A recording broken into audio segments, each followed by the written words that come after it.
Dubai में पाकिस्तानियों ने कितनी जायदादें खरीदी? दुबई अनलॉक के नाम से तहलका खेज इंकशाफात। 17,000 पाकिस्तानी दुबई में 23,000 जायदादों के मालिक। पाकिस्तानियों की कुल सरमायाकारी की मालियत 11 अरब डॉलर से जायद। सदर आसिफ जरदारी के तीनों बच्चों और हुसैन नवाज शरीफ के नाम शामिल। वज़ीर इत्तलाआत सिंध शर्जिल मेमन और उनकी अहलिया ने भी जायदादें खरीदी। फैसल वाबडा, साबिक सदर परवेज मुशर्रफ मरहूम, साबिक वज़ीर आज़म शौकत अजीज के नाम भी जायदादें खरीदने वालों में शामिल।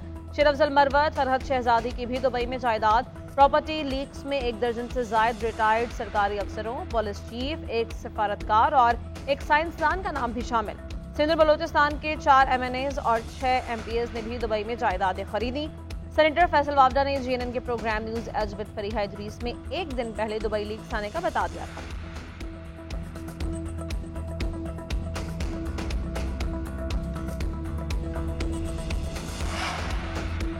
दुबई में गैर मुल्कियों की तकरीबन 400 अरब डॉलर्स की जायदादें खरीदने वालों में भारतीय पहले और पाकिस्तानी दूसरे नंबर पर। दुबई में भारतीयों की जायदादों की मालियत 17 अरब डॉलर्स है। 19,500 बरतानवी शहरियों की दुबई में 22,000 जायदादें हैं जिनकी मालियत 10 अरब डॉलर है। 8,500 सऊदी शहरी दुबई में 16,000 जायदादों के मालिक हैं जिनकी मालियत 8.5 अरब डॉलर।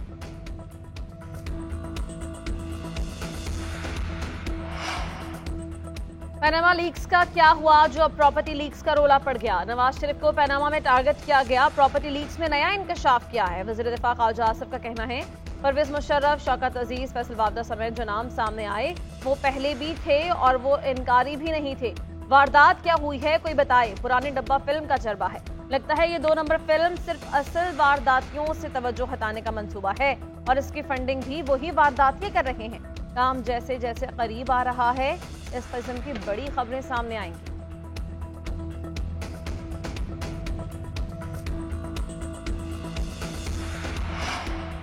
आसिफ अली जरदारी, आसिफा भुट्टो की दुबई में इमलाक इलेक्शन कमीशन और FBR में डिक्लेयर्ड हैं। बेनज़ीर भुट्टो की शहादत के बाद दुबई की इमलाक उनकी औलाद को विरसे में मिली। बिलावल भुट्टो के तर्जुमान ने कहा कि पूरी दुनिया वाकिफ है कि बिलावल भुट्टो आसिफा भुट्टो ने जिला वतनी में परवरिश पाई। बेनज़ीर भुट्टो की इमलाक में ही रिहाइश पजीर रहे। मौजूदा खबर में कुछ नया नहीं, ना गैर कानूनी है, बज़ाहिर ये खबर है और ना ही कोई स्कैंडल। बदनीयती पर मबनी किसी भी कार्रवाई को मुतल्लिका फोरम्स पर चैलेंज किया जाएगा। शर्जील मेमन कहते हैं हमारे असासे पहले से ही डिक्लेयर्ड हैं। इलेक्शन कमीशन और टैक्स हुकाम के पास जमा मालूमात को सनसनीखेज बनाकर पेश किया जा रहा है। ये कोई नई बात नहीं, पहले से सब कुछ अवाम के इल्म में है।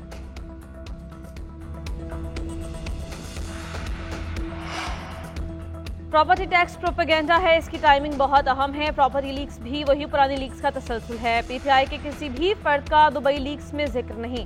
सेनेटर फैसल वाबडा का कहना है एक मखसूस तबके को क्लीन चिट देने के फरमाइशी प्रोग्राम के लिए नया प्रोपेगेंडा तैयार किया गया। आज़ाद कश्मीर का इशू खड़ा होता है, फिर एक लीक्स का ऐलान कर दिया जाता है।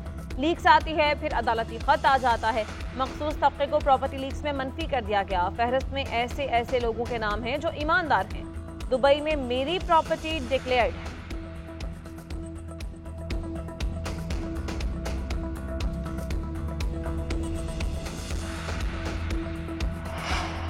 दुबई में अपार्टमेंट का मालिक हूँ, इसे FBR इलेक्शन कमीशन में रजिस्टर्ड और डिक्लेयर कराया है। इसकी तस्दीक FBR से की जा सकती है। तहरीक इंसाफ के रहनुमा शेर अफजल मरवत कहते हैं 2018 के नामजदगी फॉर्म्स में भी इसका जिक्र किया था।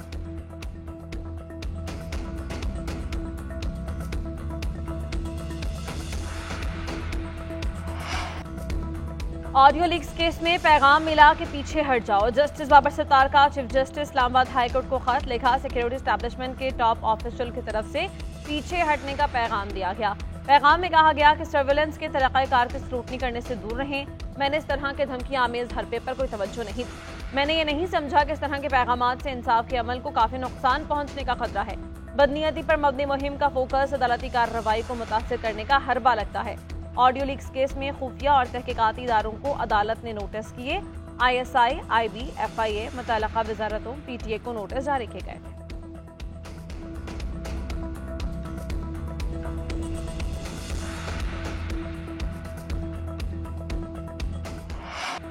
हुकूमत या कोई रियासती इदारा अदलिया के काम में मुदाखलत नहीं करता। किसी सिक्योरिटी इस्टेब्लिशमेंट अफसर ने बराह रास्त रब्ता किया ना कर सकता है।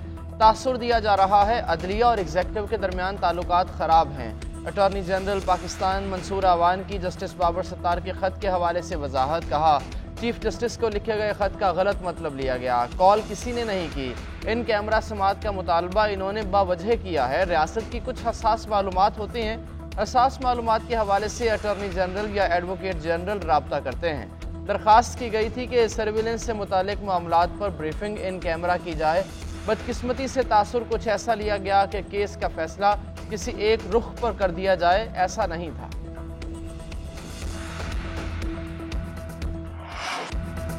जस्टिस बाबर के खत से तासुर दिया गया कि अदलिया में इदारों की मुदाखलत हो रही है। अदलिया में मुदाखलत की तशहीर बहुत तकलीफ दे है। अदलिया के मामलात में मुदाखलत नहीं हो रही।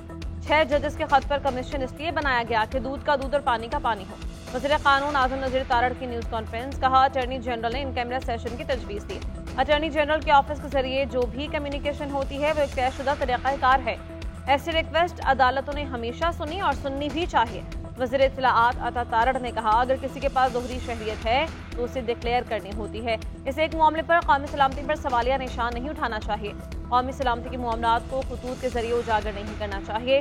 अदालत को सिर्फ इन कैमरा ब्रीफिंग का कहा गया, किसी ने नहीं कहा कि पीछे हट जाओ।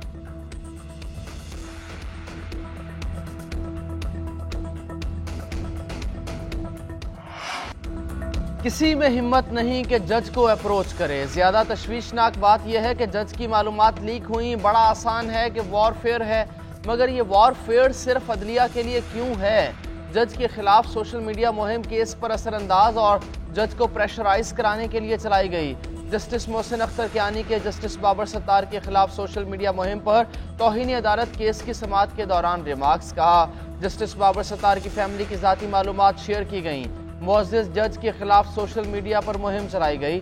ज़ाती मालूमात या तो सरकारी इदारों से हैक की गई या किसी इदारे ने दी। हमने केस पे FIA, ISI, IB समेत तमाम खुफिया इदारों के किरदार को देखना है। अदालत का ISI, FIA, IB, वजारत दिफा, अटॉर्नी जनरल, PTA और दीगर को नोटिस। उधर जस्टिस मोहसिन अख्तर कियानी की दरख्वास्त पर तौहीन अदालत की कार्रवाई। स्टेट काउंसिल अदालत के रूबरू पेश। इस्लामाबाद हाई कोर्ट नैब तरामीम केस में बानी PTI को वीडियो लिंक के जरिए पेश होने की इजाजत। सुप्रीम कोर्ट में नैब तरामीम का लदम करार देने के खिलाफ इंट्रा कोर्ट अपीलों पर समाअत। बानी PTI के खुद दलाइल देने की इस्तदा मंजूर। चीफ जस्टिस ने कहा कि बानी PTI का खत पहले हमारे नोटिस में नहीं लाया गया। पहले बताया जाता तो इस हवाले से मुशावरत करके इंतजामात मुकम्मल करते। दूसरी जानिब का मौक़िफ़ सुनने के लिए बानी चेयरमैन को मौका देना चाहिए। ये मामला ज़ाती हुकूक का नहीं, कानून में तरामीम का है। जस्टिस अतमिनुल्लाह ने कहा कि बानी पेश होना चाहते हैं तो कैसे रोका जा सकता है। इस बात को यकीनी बनाएं कि वीडियो लिंक में दौरान समाअत कोई खराबी ना आए। अदालती हुक्मनामे में कहा गया कि अटॉर्नी जनरल बानी चेयरमैन की अडियाला जेल से वीडियो लिंक के जरिए पेशी को यकीनी बनाए।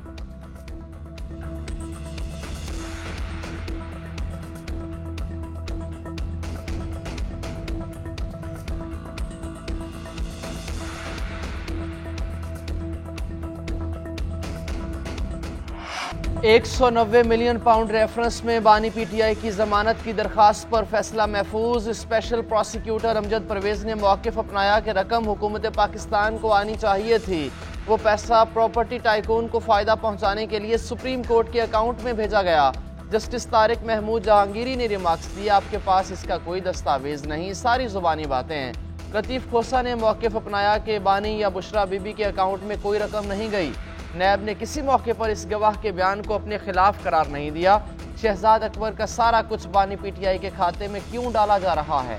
वफाकी काबीना ने सिर्फ मुआहिदे को खुफिया रखने की मंजूरी दी।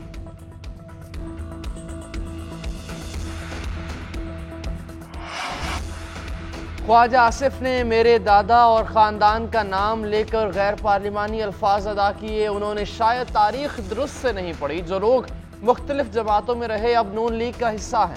अपोजिशन लीडर उमर अयूब का कौमी असम्बली में खिताब। ख्वाजा आसिफ के हवाले से मुतालिक बात करने पर स्पीकर ने टोक दिया। कहा, इस तरह ना करें, जो लोग इस दुनिया में नहीं उनका तज़किरा ना करें और इजलास को आगे चलने दें। असद कैसर बोले, ख्वाजा आसिफ के अंदर बर्दाश्त नहीं है, हम अपने बाप का भी जोर ज़बरदस्ती वाला रवैया नहीं मानेंगे। चेयरमैन तहरीक इंसाफ बैरिस्टर गौहर बोले, हम उमर अयूब के ख़ानदान की विरासत पर फ़ख्र करते हैं। अवाम उनकी हुकूमत नहीं मानती, इसलिए नवाज शरीफ ने शहबाज शरीफ की पार्टी सदारत से इस्तीफ़ा दिया।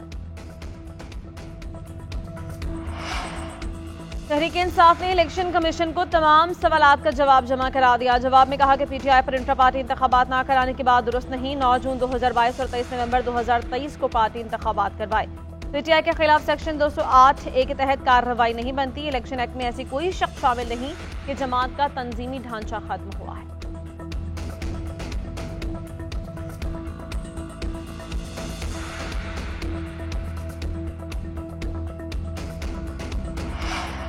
नॉन फाइलर्स की सिमें बंद करने का हुक्म मौखर। इस्लामाबाद हाई कोर्ट ने हुकूमत को फैसले पर अमल दरामद से रोक दिया। निजी मोबाइल फ़ोन के वकील सलमान अकरम राजा ने मौक़िफ़ अपनाया कि कानून में की गई तरामीम आइन के आर्टिकल 18 में कारोबार की आज़ादी के बुनियादी हक़ के मुनाफी हैं।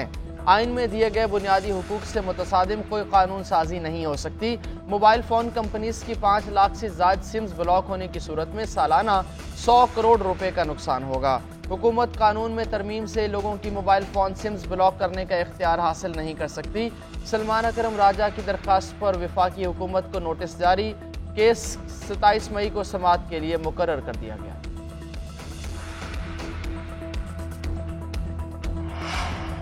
शेख वकास अकरम चेयरमैन पब्लिक अकाउंट्स कमेटी नामजद। सुन्नी इत्तेहाद काउंसिल ने स्पीकर कौमी असम्बली को बाज़ाब्ता तौर पर आगाह कर दिया। साहिबजादा हामिद रजा ने स्पीकर को शेख वकास अकरम की बतौर चेयरमैन PAC नामजदगी का खत लिखा। खत की कॉपी सेक्रेटरी कौमी असम्बली और बैरिस्टर गौहर को इरसाल कर दी गई।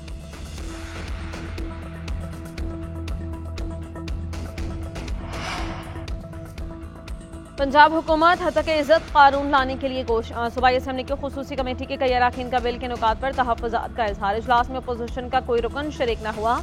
इजलास आज दोबारा होगा। ज़राए का कहना है हुकूमत हतक इज़्ज़त बिल आज पंजाब असम्बली से मंजूर करवाने का इरादा रखती है।